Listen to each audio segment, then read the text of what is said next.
എൻ്റെ പേര് ആൽഫി. ഞാൻ കുറവലങ്ങാട് ഇടവകയിൽ നിന്ന് വരുന്നു.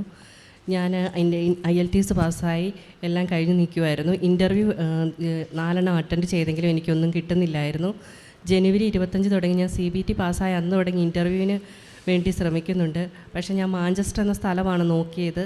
4 ഇൻ്റർവ്യൂ, മാഞ്ചസ്റ്ററിൻ്റെ ഒരു ഇൻ്റർവ്യൂ, ബാക്കി 4 ഇൻ്റർവ്യൂ അല്ലാതെ ഞാൻ അറ്റൻഡ് ചെയ്തെങ്കിലും അതെനിക്ക് കിട്ടിയില്ല. അതിനുശേഷം ആ ഏജൻസിക്കാരെന്നോട് പറഞ്ഞു, ഇനി മാഞ്ചസ്റ്റർ ഒന്നും നോക്കണ്ട, ദിവസം പോയിക്കൊണ്ടിരിക്കുമല്ലോ, ആകെ 2 വർഷമാണ് IELTSനുള്ള കാലാവധി. അത് തീരുന്നതിന് മുന്നേ ഏതെങ്കിലും ഒരു സ്ഥലത്ത് കയറി പോയിട്ട് അവിടെ നിന്ന് നമുക്ക് അത് വേറെ പിന്നെ 2-3 വർഷം കഴിയുമ്പോൾ നിങ്ങൾക്ക് മാഞ്ചസ്റ്റർ എന്ന സ്ഥലം നോക്കാമെന്ന് എന്നോട് പറഞ്ഞു. അതിനിടയ്ക്ക് ഞാൻ വേറൊരു ഏജൻസിയുടെ പരസ്യം കണ്ടപ്പോൾ അവർക്ക് ജസ്റ്റ് ഞാൻ മാഞ്ചസ്റ്റർ മാത്രമേ താല്പര്യമുള്ളൂന്നും പറഞ്ഞ് എൻ്റെ ബയോഡേറ്റ അയച്ചു കൊടുത്തിരുന്നു. ഞാൻ അങ്ങനെ മെയ് മാസം 10-ാം തീയതി അവരെന്നെ വിളിച്ച് പറഞ്ഞു, 12-ാം തീയതി ഒരു ഡേറ്റ് ഉണ്ട്, അന്ന് ഇൻ്റർവ്യൂ അറ്റൻഡ് ചെയ്യാൻ സൗകര്യമാണെന്ന് ചോദിച്ചു. അപ്പോൾ ഈ 12-ാം തീയതി ഞാൻ ഇവിടെ വന്ന് ഉടമ്പടി എടുക്കാൻ തീരുമാനിച്ച ദിവസമായിരുന്നു.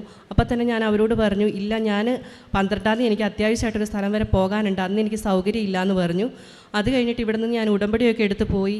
18-ാം തീയതിക്ക് അവരെനിക്കൊരു ഡേറ്റ് തന്നു ഇൻ്റർവ്യൂവിനാന്ന് പറഞ്ഞ്. മാഞ്ചസ്റ്റർ തന്നെ എനിക്കൊരു ഡേറ്റ് കിട്ടി അന്ന്. അപ്പം ഞാൻ വീട്ടിലുള്ളവരോടൊന്നും പറഞ്ഞില്ല എനിക്ക് ഇൻ്റർവ്യൂ എന്ന്. കാരണം 3-4 ഇൻ്റർവ്യൂ ഞാൻ അറ്റൻഡ് ചെയ്ത് കിട്ടാത്തപ്പം അവർക്കെല്ലാം ഭയങ്കര ബുദ്ധിമുട്ടായിരുന്നു. കാരണം എപ്പോഴും ഇൻ്റർവ്യൂ അറ്റൻഡ് ചെയ്ത് അവർ ഫെയിലായെന്ന് അവരോട് പറയാനുള്ള ബുദ്ധിമുട്ടോടെ ഞാൻ ആരോടും പറഞ്ഞില്ല. എൻ്റെ മമ്മിയോട് മാത്രം പറഞ്ഞു, പ്രാർത്ഥിക്കാൻ പറഞ്ഞു. മമ്മി രാവിലെ തുടങ്ങി ഒരു ദിവ്യകാരുണ്യ ആരാധന ചാപ്പലിൽ പോയി രാവിലെ 10 മണി തുടങ്ങി വൈകിട്ട് 4 മണി വരെ പ്രാർത്ഥിച്ചു. വൈകിട്ട് ഇവിടെ വൈകിട്ട് വണക്കവാസം പ്രാർത്ഥനയുടെ സമയത്താണ് എനിക്ക് ഇൻ്റർവ്യൂ വൈകിട്ട് 6:30-ക്കായിരുന്നു എനിക്ക് സമയം കിട്ടിയത്. ഇൻ്റർവ്യൂവിന് മുന്നേ നമ്മൾ നീലത്തിരിയും പച്ചത്തിരിയും കത്തിച്ച് വെച്ച് ഞാൻ ഉടമ്പടി പ്രാർത്ഥന ചൊല്ലി. പിന്നെ അച്ഛൻ പറഞ്ഞായിരുന്നു, നിങ്ങൾക്ക് എന്തെങ്കിലും ബുദ്ധിമുട്ടുള്ളപ്പോൾ നമ്മൾ ആ ഉടമ്പടി തൈലം ഒന്ന് നാക്കയിലൊക്കെ കുരിശ് വരയ്ക്കാൻ പറഞ്ഞു. അങ്ങനെ ഉടമ്പടി തൈലം നാക്കയിൽ കുരിശ് വരച്ചു, പ്രാർത്ഥിച്ചു. അത് കഴിഞ്ഞിട്ട് കാശിരോ ഞാൻ എൻ്റെ കയ്യിൽ മുറുക്കെ പിടിച്ചുകൊണ്ട് ഞാൻ ഇൻ്റർവ്യൂ അറ്റൻഡ് ചെയ്തു.